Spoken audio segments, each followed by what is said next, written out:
Can I get a second? We have a second, Patty. Okay, all in favor of approving the minutes as amended, raise your hand, say aye. Aye. Any opposed? Okay, Second. There you go. all right. So the minutes for the March 6th meeting are approved as I amended them. Thank you. All right. This coffee is helping a lot. Okay, today's agenda. Old business I had under old business, I have Hoss's house cleanup status. So two things happened. We had more snow. And we lost another employee in Public Works. Oh. And one broke his arm. So I would say it should happen within the next couple of weeks, Okay. and they shouldn't have a problem. Okay, And I will remind John that it's on, but you know, his best laid plans of mice and men were right. an issue. Okay, and so what that does allow, if anybody else has any interest in scavenging through the house to see if there's anything salvageable, you have a little more time to do that. Patty, Carl, myself, and Gail went through. I can't remember, were you there, Elijah? I was. No. And we salvaged what we thought was savable and perhaps useful. But there's still plenty of stuff in there. So, And they know, I'll contact you so that they know what they're throwing away, and right, because I don't want them to throw away the heap. that would be helpful. Okay, thank you. Excuse me, when I went through there was just a myriad of items there, very eclectic, very esoteric. Who decides what is seemingly important or historic or what, however you want to look at it? What was the methodology? I looked at it and said, well, that might be useful to somebody, and Patty did the same, and Gail did the same. and- Sell it at a yard sale. Yeah. The That's how I look at Historic it. Society already went through it. And they determined. They went through it. Right. They spent a good portion of this winter going through it and determining what from the Historic Society Right. would, and they took what they needed. Yeah. And that doesn't include the fixtures on the building itself, or just what was lying around. The only other request I had from the Historic Society was to get one of the lightning rods. There are 3, if I remember correctly, across the top of the barn. And I guess they're of a period, and they would like to have one of those if and when the house gets dealt with. But, The others are saleable. We just weren't gonna go up on the roof and take them down. right. Yeah. So Patty, at one point you had suggested maybe inviting some other people who have these kinds of businesses. Do you know? Yeah, but there's just so few things. I don't know if it's worth it. but Okay, yeah, Something like those lightning rods, I know that they Right. have a market. They still go to ground too. I actually wouldn't take them off until we know what we're doing with the house. right, exactly. But It's the there- one thing in that building that still works. Yeah, So. there is a market. And just because I don't see it anyplace else, we did apply for a grant for the asbestos work. Oh, excellent. So we put that in, Max put it in, so that's also on the horizon. Great. All right. And I don't know if you already mentioned this, part of our thought process and keeping some things aside to possibly sell at a yard sale was to offset some of the costs that we're gonna run into with some of these tests and. Right. Things like that. The other issue about the Hoss's house that I'd like to get some clarity on from the committee is after our site visit with the contractors and the real estate agents, the subcommittee had a clear opinion that we should try and sell the house for residential purposes if possible. And I think at the last meeting, Julie pointed out that because of the covenant and because of possible legal ramifications from lead vans, that would be difficult. I'm thinking of the opinion that it's still worth trying to contact lead vans. And I wonder if the subcommittee should reconvene, come up with a argument to present to lead vans as to why and how we would envision saving the house and seeing if it could be removed from the covenant. I don't know if that's the right process, Julie? Would that be what would happen? Well, you're not gonna get anywhere. It's gonna be a no starter unless you have lead Vance agree. And would we need to just contact them and say, look, is there any chance? Or should we If put you- together the argument first and say, look, this is why we I have want to? no problem reaching out to them and saying, hey. This is what the committee's thinking. Is it even something you'd entertain? I can have that conversation with them. Could we get some technical data to indicate like the distance from the plume? And the distance from the known contaminated wells? And I'm thinking if, we want to make sure that they understand that the house would be on a smaller plot. Yeah, I mean, they have all of that at their disposal. Okay, they have all the They have data. all of the technical data. I'm sure before they would even say anything, they would contact their engineer and I mean, I go through their attorney. Right. So I'm sure they have all of that, but I can even contact them to see if they're even willing to have that conversation. Bob, one argument, and it cuts both ways. It's for us and against us. That lot has a house to the south. It Mhm. has an occupant immediately to the south. Is that any different from having an occupant immediately to the So- east? Here's the thing, I'm not gonna have an argument. I'm not arguing. yeah, right. That's I'm not, just- I think what we do is we have the conversation with the attorney to see if they are even open to it. If they're open to it, I would say a very small group then has a meeting with them. 2, maybe 3 people tops. And you can make whatever argument that you want to make. But I would just ask, because if they just say no and it doesn't matter what we say, which Right. that could be, then we know. Right, and that's what I want to find out, because I don't want to spend a lot of energy on something that's I gonna be can make that happen. And Okay. if they want to, I can set up a meeting with, hopefully within the next month. What would be good is if I know which. Obviously, I think you just expressed you want to be in that meeting, I don't know. I don't need to be in that meeting. I really don't. but I have no but I action think right we on this should. at all. Don't Yeah. misunderstand. okay. I would certainly want to be in on that meeting, and I don't know if anybody else on the subcommittee. Well, the specific question to them is what? Can the house be a residence? What question are we asking? Can Or anything? The the, commercial's already been established. right, the commercials is possible. And because the house is currently part of the covenant on the entire property.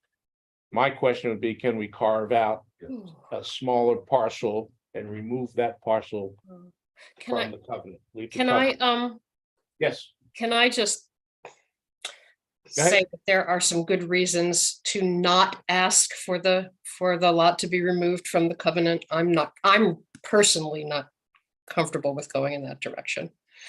Because Oh. I would not want, if anything, God forbid, happened for the town to be liable in any way for anything that happened. So I personally would not want to think about selling the house residentially unless it remained on the covenant. that's different. Hmm. John, Mark, along those lines, my concern has always been for health. And I see here this little triumvirate of mold, asbestos, and ground water contaminated. Yep. And you're gonna stick some people, a family in there? uh, Again, I'm just bringing that up because it's. no, I would just pursue whether or not it's viable for sale. Right. And then have all the issues remediated. Asbestos is not an issue unless it's present and it can be covered up and eliminated. Mold can also be eliminated. The only thing that we can't eliminate is the groundwater pollution. And so I just want to clarify, hey, Gail, Yeah. what happened? Since I What last- happened is, I did not feel like the subcommittee was clearly recommending that the house be sold and put to residential use if possible. My understanding at the end of our meeting was that we would go back and take a look at the environmental record to see how we felt about that. Did you find something? So in I there? did go back and take a look at the environmental record, and it gave me some pause about taking the lot off of the covenant. Okay. You want to share specifically? My wife is in Connecticut, by the way, so obviously we have not been talking about this. I just, I looked at a couple of things. One was the recommendation that the task force made in 2019 and the reservations that they had about the plume being well characterized without additional sentinel wells. I saw a recommendation for soil testing that, as far as I could tell, has not taken place. I saw that the closest, from what I could tell, the closest well to the house, it was sampled one time and clean at that point, but I just felt like, boy, all the other wells have been tested over time, and I was wondering why that one well, which was the one that would matter the most, was only tested once. And I saw a note from like an exchange with DEP back in 2017 about the value of doing a health risk assessment at the property, and don't know that that was ever done. So I just ended up feeling, after going through the engineering reports for 3-4 years and looking at the data and seeing that the information that most directly pertained to the house just was not as great as I would want it to be if I were going to live there, that it deserved a little bit more thought. Okay. Yeah. Anybody have any other questions for Gail? John? Gail, I agree with you. I concur totally. If that well is only tested once annually, I can recall sitting here Yeah. with a hydrologist, the topography of the land changes with time. So you really, if you're only testing it once a year, what if in that? the day It after wasn't, that- John, it wasn't once a year, it was once, period. One time. Once in September 2016, the end, and it was never tested again. Is that the well right next to the property? It's W something 6. Oh Lord, I wrote it down in a notebook that's probably in another room. Yeah. I'm sorry. Right. W6D maybe? It would be the closest one, Janet, to the house. Yeah, I don't see. There actually isn't one close to the house. I mean, I do recall that they might have tested the well for the house once, a long time. I think I saw a note to that effect too. Is that you, Janet? Yeah, I don't think there's one really close to the house other than that. There is down. one that is closer than any other. It's not directly close to the house, but it's closer to the house gradient than, it's closer to the house than anything that has continued to be tested. So there are 2 wells. There were 2 wells that were put in down gradient of this well in 2018.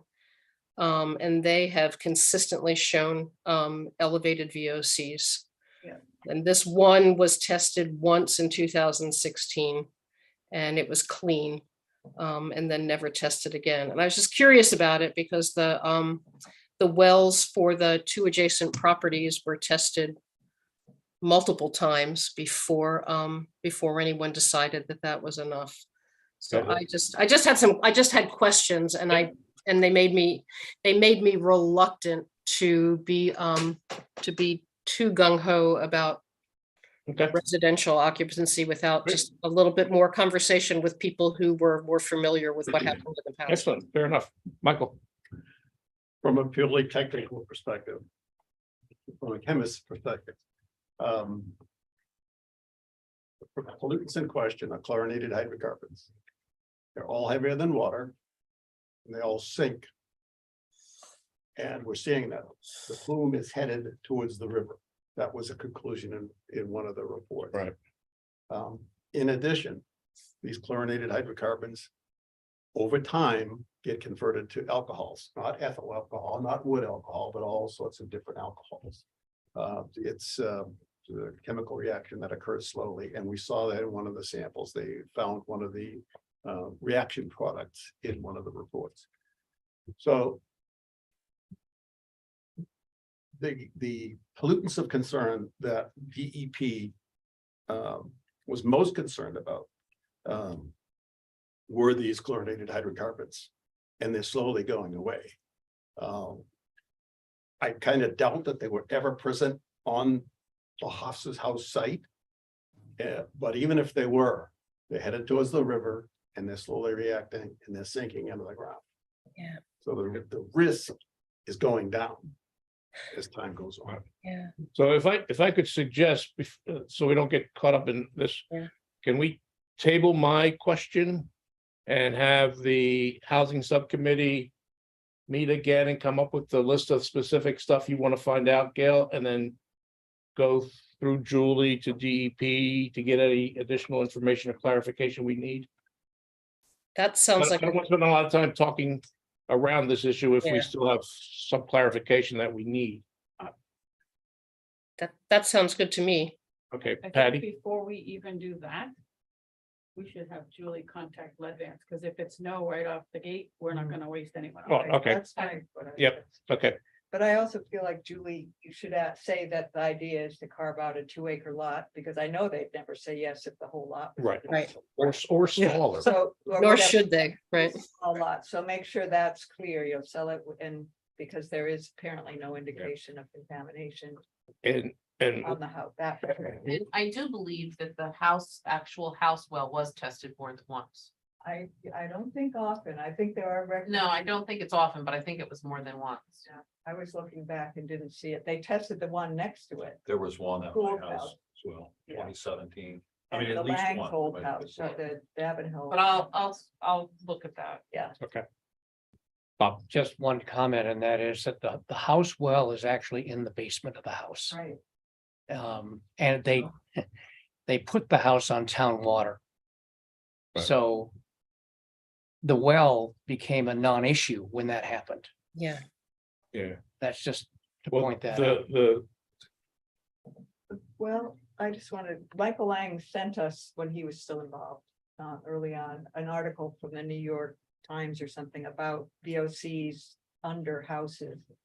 And that if you're living in a house that has it underneath, it actually can come into the air. Now, you're saying it's all sinks, but I mean, and we have that in the archive somewhere. Oh, they did have a soil vapor extraction system and they was collecting so little that they didn't think it was an issue. DEP allowed, forget the name of the company that's doing the environmental work there. Yeah. And What were the Sanborn, Sanborn hit, yeah. Yeah. Yeah, they allowed them to shut it off because it was doing nothing. You know, there was nothing left. So maybe that's not a concern at all. So the wellhead is in the basement? Yeah. So it's a hand dug well? It is, Mm.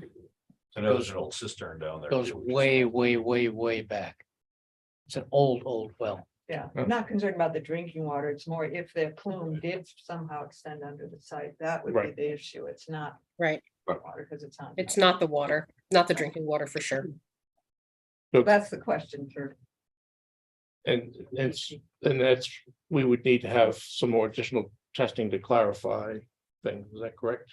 Well, I mean, if I were living in the house, I'm gonna use the well in the basement, I'd want it tested. Oh, well, would I don't do it think we every would time- want to every use the year, well, I but, think you we know. want to cap it. yeah, and if it's Well, a you can shallow, that if too. it's a dug well in there, it was actually, it had VOCs, I'd be concerned. Yeah, I no, think over. Right, living over would be a different thing if it had VOCs. So I don't know how many records we actually have. I don't think there were many of the Hoff's house, because again, I think it wasn't in the direction of the plume. As far as DEP was concerned. Is that something we can request from DEP to get Yeah. some more specific testing around it? And it might be in the documents from, Okay, Yeah, That ask van them, itself. maybe they could pull that there's out. a lot of Okay. documents, so. and the other question would be, is what size parcel and where to carve it out of? So at a minimum, you're looking at a 2-acre lot. That's the maximum you're looking at. Well, so Right, in my mind, the maximum would be no more than 2 acres. right. In my mind, it would be as far from the contaminated well as possible and still leaving the required setback from the house on the Sylvania side. And then even if it's a half an acre or an acre, if the house could be restored and renovated, and they live next door to a recreation site that has a walking trail and, is nice, and a half acre parcel is not out of the question. But I don't want to impose my thought. I'm flexible on how big the lot is. 2 I'm acres. wrong, but I thought we had gotten to a point where the discussion about the risk versus selling it to someone who wants to move it or disassemble it was the better option. Are we not gonna consider that first? We're still gonna do all the rest first. I think because of the cost involved in moving, we were going to make sure that it could not stay on site before we looked at that option. Yeah. Our recommendations were first, our preliminary recommendations were first residential on-site, second, commercial on-site, third, move the house, for use someplace else, fourth, disassemble the house, and either have it reassembled someplace else or used for salvage, and finally to just demolish it by burning it down.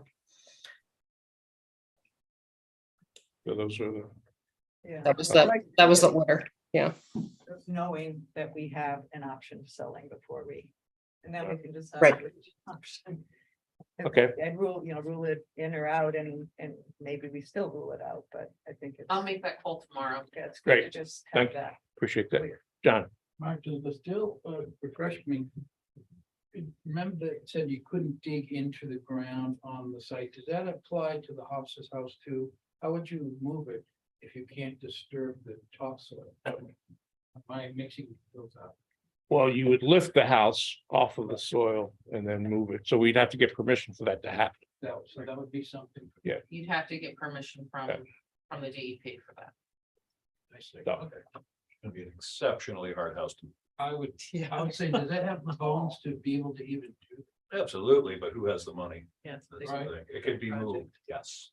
And it's a very special place, but to move it anywhere is gonna be quite costly, probably take it into quarters at a minimum in terms of size. I mean, I saw a house, I was part of a big restoration that moved a rectory from Skowhegan to the Sprague Farm in Cape Elizabeth. And they did it, but the move cost 1.2 million. So, and obviously, we're not moving anything that far, but to move buildings is really costly, especially with all above ground utilities everywhere. We'd have to deal with wires, and it's a very busy road there. Who has a lot nearby that, is there even a lot available nearby to put it on? It's a tricky one. Just reading the covenant, you can disturb the soil if you have permission from DEP. This one is not absolutely prohibited forevermore. If it turns out you had to do something to move it or demolish it that involved soil disturbance, it's possible, depending on what it was.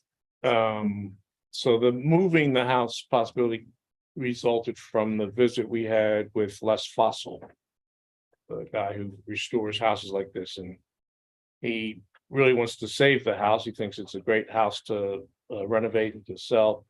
And he said, well, if you can't keep it here, maybe you can move it. And I think he said $75,000 to $100,000 to move it. He said 50 to 75. 50 to 75, okay. And he was thinking like next door or across the street. He said 50 if you could move it down on that side of Friendship and not have to worry about power lines, and 75 if you were dealing with Power lines. having to deal with power lines. Matt, you think that's too low? Yes. Okay. So that would obviously impact what would happen to the house if,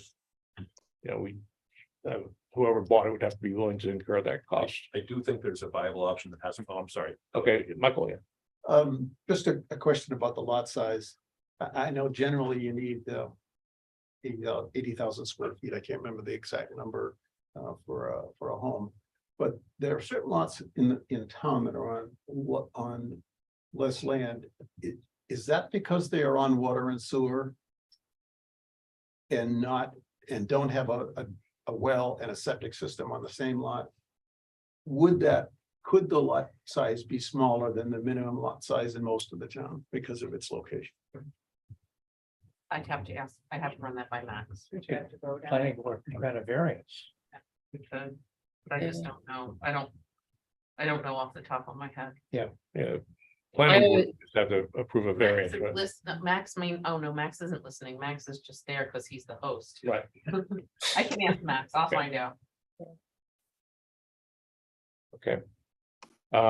Matt, did you have something you wanted to add? Well, I mean, I think in terms of moving the place, something that's much more viable, and then maybe this is just not a good idea. But moving the L in the barn, very doable, and that could be a small residence for someone, if someone wanted to purchase that and move it. Moving the large 4 square like section, the front of the house. Really cost prohibitive, but the rest of it, not very cost prohibitive at all. So I mean, I think that could be an option depending on what happens to the front of the house. Is the back architecturally interesting and whatnot? Absolutely not, but it's still a really cool period place and a fantastic, full mortise and tenon. Hemlock barn. So there's that. Even if the front isn't movable or savable, there might be some cash value to someone purchasing the rear of the house and essentially being cut off. So let me just clarify, are you suggesting moving or disassembling and reassembling? Well, you disassemble and reassemble the barn because that's very doable. That's how you do it anyway. I think the L of the house, behind the main structure, you would move in 2 pieces. Okay, Or one piece. all right. Where you're going. So that would be an additional option to pursue if you can't do anything with it on site. And I'm saying it may basically because that's a more viable move and it would still, in terms of sort of the nostalgia of having some of the Hofs's house around here, we'd be able to like salvage a little bit of that quite literally. If the front of the house isn't doable. Okay. And in terms of the asbestos abatement, so that would go forward on this house right now. You said you applied for a grant for it. Well, so if the last meeting, the way I understood we left it was whether you're tearing it down or keeping it, you got to deal with the asbestos. Right, but you deal with it very differently whether you're tearing it down or keeping it. Right, which is why we thought we would need a grant. Because it could get pricey. So the idea is Sure. if you're keeping it, encapsulate you or just something else. capsule it. Right, right. if you don't keep it, that's a whole different ballgame. Right. So you need to know what everything is, so we Yeah. felt it was a good idea to start that process. Oh, yeah, that's great. Gail, you had something to Yeah, I did. Julie, the grant that you applied for, was that for the $300 to get the assessment done or for the actual abatement? I believe it was for a portion of both. And that should come back rather quickly because it's through Lincoln County. Okay. So it'd be money that would be available if we Correct. decide to go that direction. If we decide to go that direction. Okay. But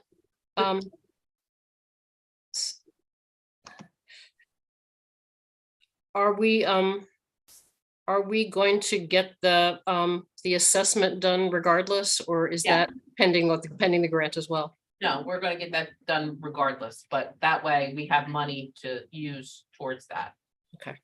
Thanks. Julie, I got a quick question. The assessment of the asbestos, the shingles, what is happening with that asbestos as we speak? Does it go anywhere? Is it damaging to anyone or is it?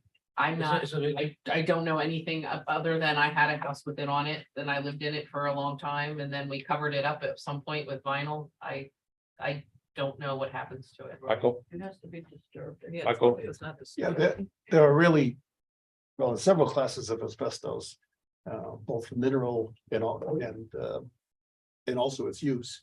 This is asbestos cement. Siding. It's very difficult to get fibers from the asbestos in the air because it's so rigid and so cemented together.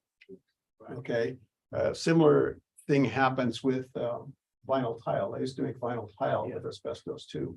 And some states don't even require you to do any asbestos abatement for vinyl tile. You just scrape it up because it just doesn't, the asbestos Yeah. doesn't come out when you remove the tile. I don't know what the regulations are in Maine. The only thing I'm thinking of, Mike, is I've dealt with patients who have mesothelioma, which is 30 years after you inhale or ingest it, you can get that. So Understood. The stuff that's really dangerous is boiler insulation. But That stuff is really fluffy, gets into the air, you just breathe on it, it gets into the air. But this type of immobilized asbestos is not nearly as dangerous. it's the least offensive asbestos is there. It's the least. Okay. Breaks too. Or If I could move us along so we can keep going with the meeting, I want to give Janet plenty to talk about her topic.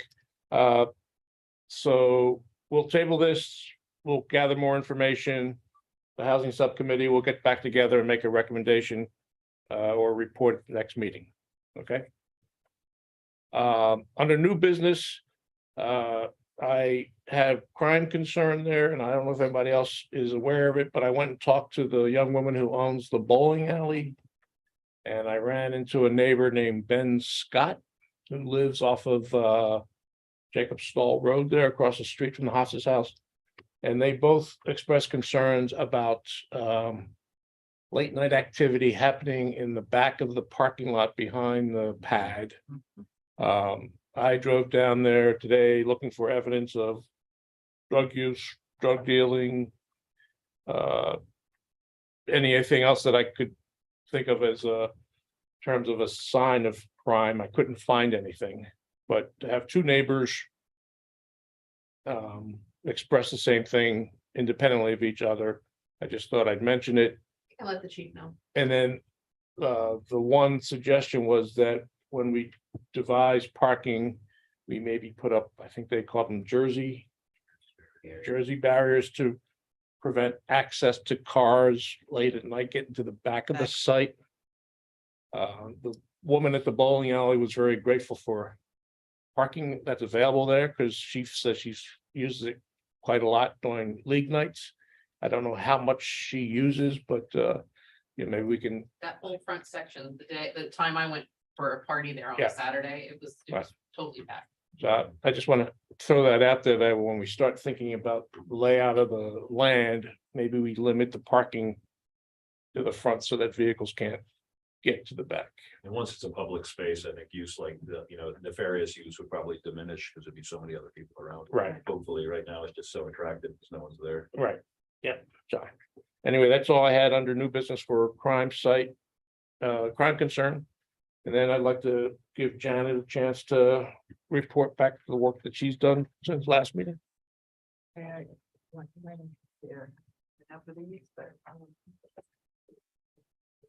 what I did, I was asked to sort of list all the things we might want the people doing the engineering study to consider. And so this is just my view, so.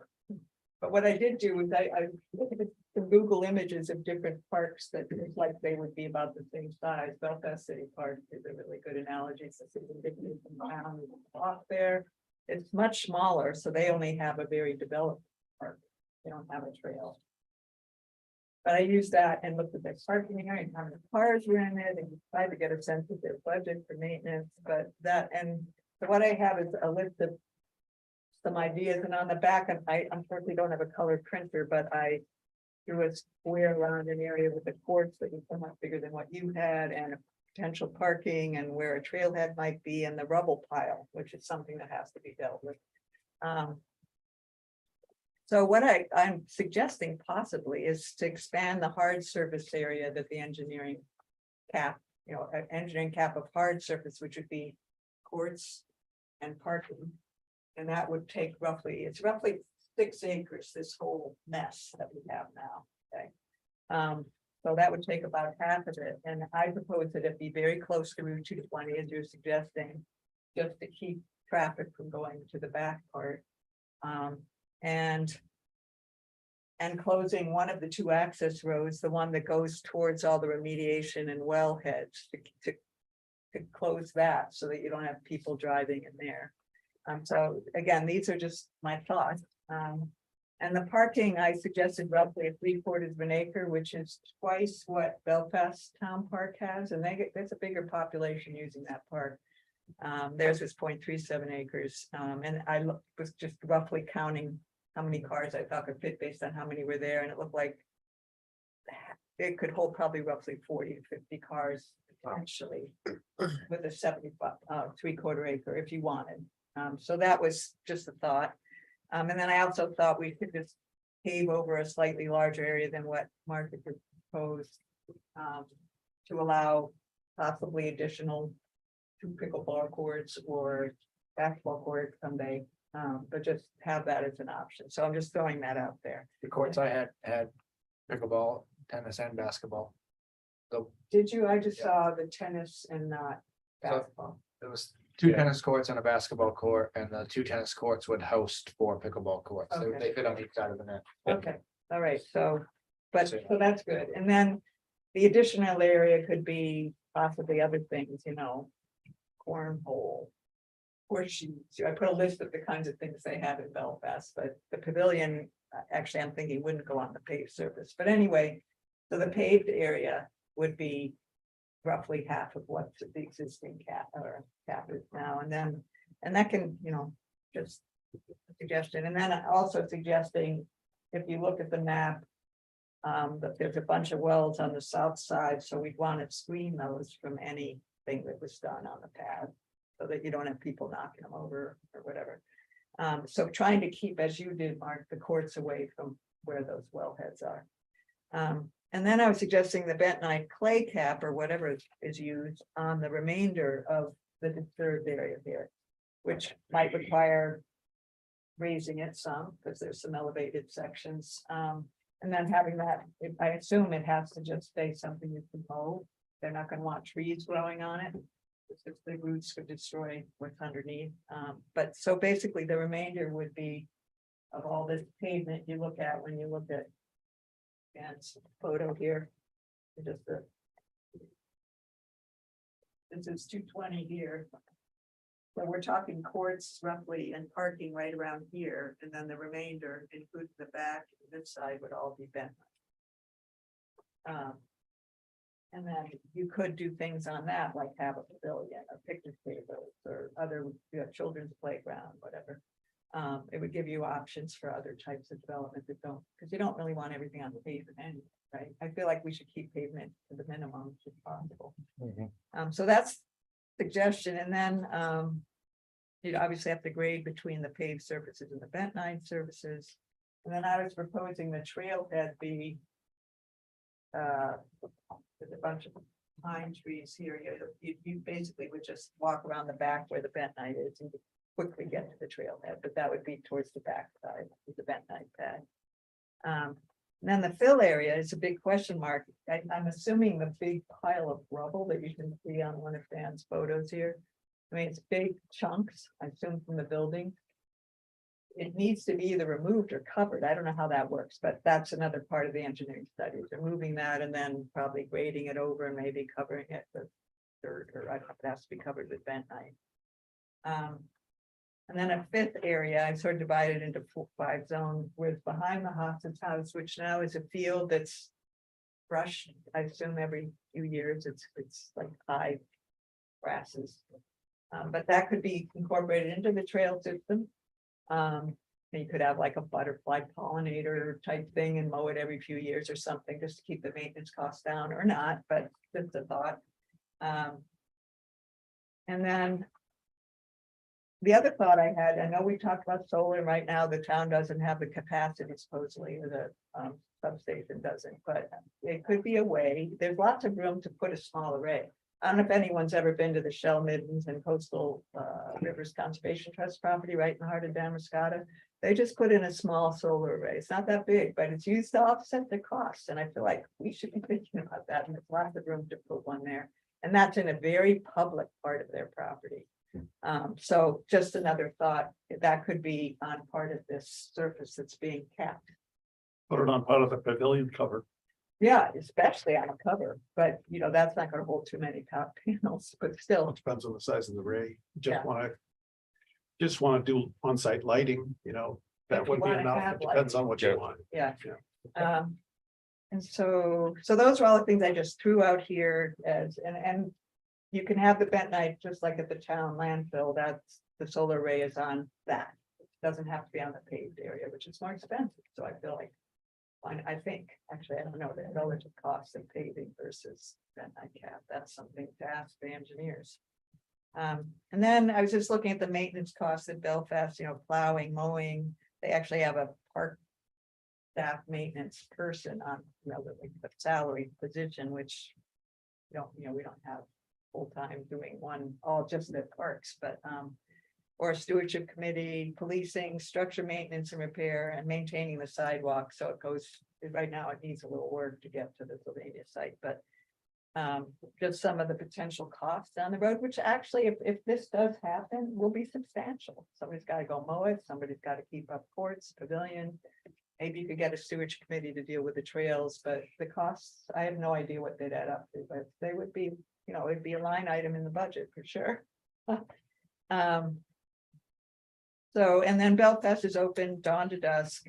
They're only open from May to November. They don't plow the road down to it goes down to the harbor in the winter time. But if we had a trail system, I don't know, or plow part of the parking lot or whatever, but so just things to think about. So that's the list. I don't know if this is enough, we talk it over maybe in the next meeting and think about things for the engineering committee to address. I honestly thought it would sort of be the reverse. The engineering committee would tell us the kinds of things that were possible, because I'm not an expert at all on any of this and what should go where on a site like this. But this is step one. Very good. When you say engineering committee, what?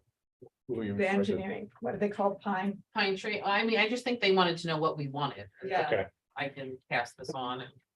And we Okay. can, although maybe, I did approach Barbara Boardman, who's a landscape or architect, and asked if she knew of any landscape architect types, which I still feel like we need some advice from someone who understands this better. But before we make final recommendations to the engineering committee, I don't know what other factors we should be thinking about here. This is just my fairly uneducated. did we talk about contacting a academic program to see if there were any students who?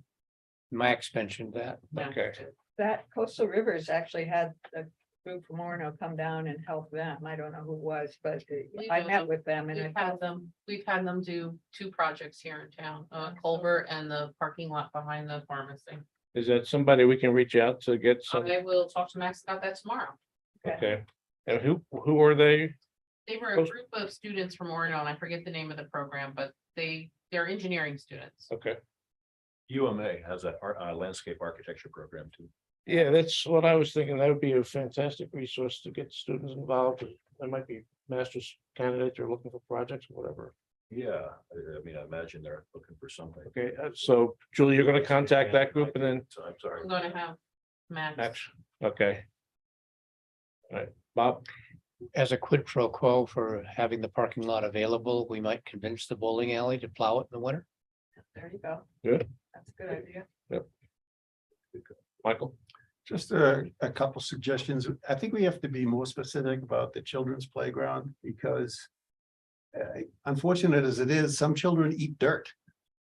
So we need to tell them what kind of playground we want, whether it's, I guess they make crumble rubber and some of them are wood chips, some Right. are wood chips. Some are There's 2 Some services. sand, but I think we have to be very specific when we talk to, when we talk to the engineer. The other thing that's missing is you have a skating rink, but not like a skate park, Oh, like I was thinking, skateboard park? Yeah. That's an option. I don't know what you think, but yeah, I meant to put that on there actually. That did occur to me. Good idea. But yeah, I mean, I guess my gut is that we figure out the paved area for courts, parking. Have an area that could be expanded maybe for the children's or restroom. I mean, if you're gonna do this, what we're talking here, you're probably gonna need restrooms, for instance. And then the bed night, and then have like phase 2 and 3 here. Cause this is a lot on this piece of paper. Patty, Just quickly where this other section of parking lot by the trailhead that you're suggesting we don't pave.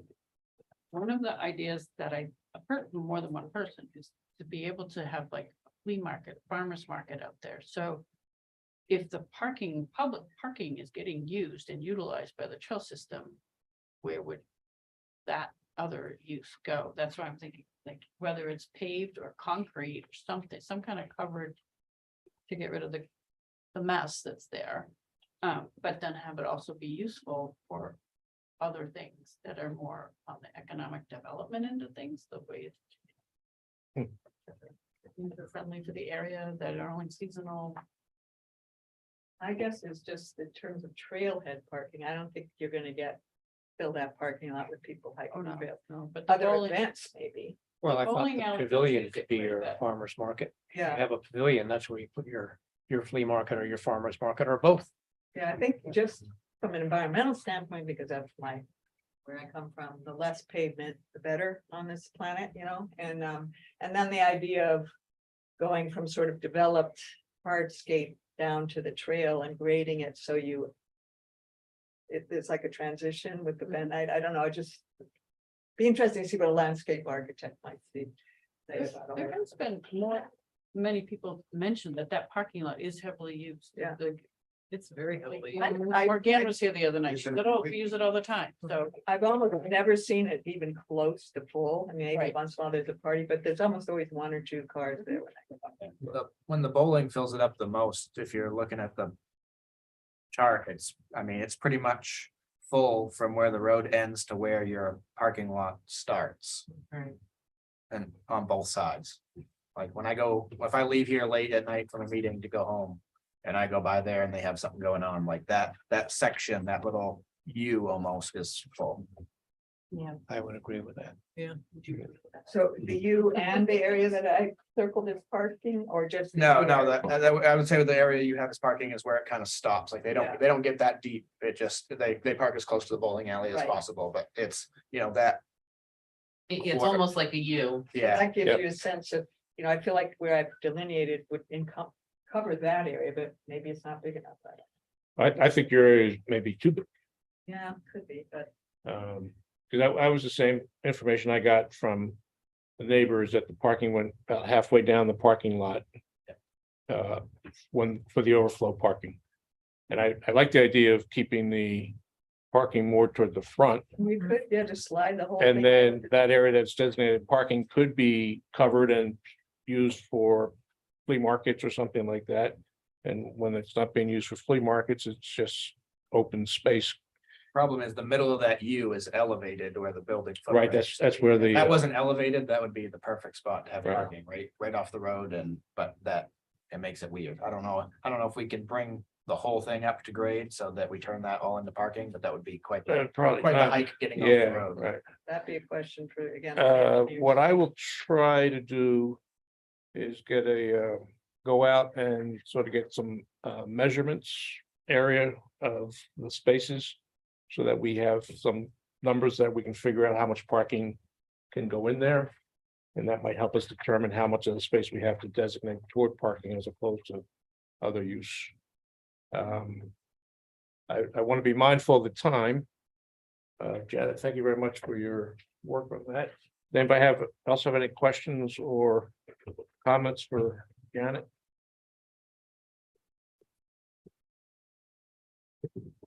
Anybody have any other topics or issues they want to raise? Matt? Anything from the peanut gallery? Well, we did discuss addressing sort of controlling the water. Entering the Hofstas house. I didn't know if that, I don't know if that is something, and I don't know. We need a where price. Are with that. If you get a price, that would be great. Are you okay with doing that? I am okay with doing it. Yeah, I didn't know where we were on that. I'm Yeah. happy to find someone to do it. I'm happy to do it. Myself. I won't be doing it with my 5 builders hat on though, because then it'll be long drawn out. A little trickier. I can handle it, bring in a crew, I'm fully insured, bonded and all that stuff. I guess we'll just need to figure out, we're just stopping the water. We're taking that thing off and. Yeah. Okay, and so I get you. An estimate That'd be great. Right, and it will, I know how it is with municipalities, though, you want a fixed price, and for me to come in with a time and materials contract, you wouldn't be happy about that, would you? It's just so hard to know, fixed It's- price, I'm gonna have No, to protect myself a bit. yeah, yeah, it's I not- think we need to say this is the max we can go. And then, but I mean, I do understand that you don't know what you're gonna get into once you open it up. Right, I almost could give you a time and materials thing on the demo of it, which is gonna take a day, not a big deal. And then give a fixed price to wrap it up. And for instance, I'm gonna create a big hole in an area where there's a slate roof on the back of the thing. I'm not gonna go back with slate. I assume we're just gonna go back with, Right. you know, that's all, you know. just- Whatever to we're just protect protecting the place. Yeah, to Right, keep the water from getting in. okay. Okay. It should happen soon, though. I mean, I know the wheels of progress move slowly in terms of doing things Right. like this. But this is the time of the year that bad things accelerate with water penetration. It's not during the winter time, it's now. Yeah. And There's a lot of heaving and throwing and expansion, Yeah. mold and buckling and everything, so it'd be nice to get right on top of it. Right. It'd be nice to know if we're gonna. Well, hopefully tomorrow I'll get guidance from Lead Vance, because that Okay. could also determine the future, so. Right. Okay, so in wrap up, these are items I have for action before next meeting. Julie's gonna follow up about cleaning out the property. Julie's also going to contact Lead Vance. We're going to seek to clarify data and potential issues regarding any residential use on site. About the well water. The housing subcommittee will reconvene once that information is available and come up with a revised list of recommendations for how to dispense with the property. Who's going to reach out to Orono students? You're going to talk I'm to, gonna talk to Max. Max tomorrow. about He has reaching out? that connection. okay. And then Matt is going to submit a estimate to the town for remediating the leaky dormer. Removing Dormer. dormer. Yeah, removing it. Okay. Were there any other action items? You were gonna take some measurements. Thank you. David, I thought you forgot. Was someone reaching out to the landscape architecture school? Yeah, Julie's gonna Yeah, talk to I see Max. I thought that was an engineering program. There's the program at Orono that I think you're talking about is an engineering It is, program. and then But- UMA has. one. Yeah, University of Maine at Augusta has like a landscape architecture, hardscaping program there, from what I gather. Yeah. So I think there's two different programs. Two different Oh, programs. okay, so we need to have somebody reach out to them too? We can have Max do that too. That'd be a good- Okay, I mean, we have there's, they do that for a lot of it's, municipalities. okay. Okay. All right. All right. Anybody else? Okay, thank you all for coming out. Meeting is adjourned. Marcus. Thank you. Oh, yeah, yeah. Last name, tomorrow's job. Hi, everyone. Oh, yeah. Bye. Alder's son.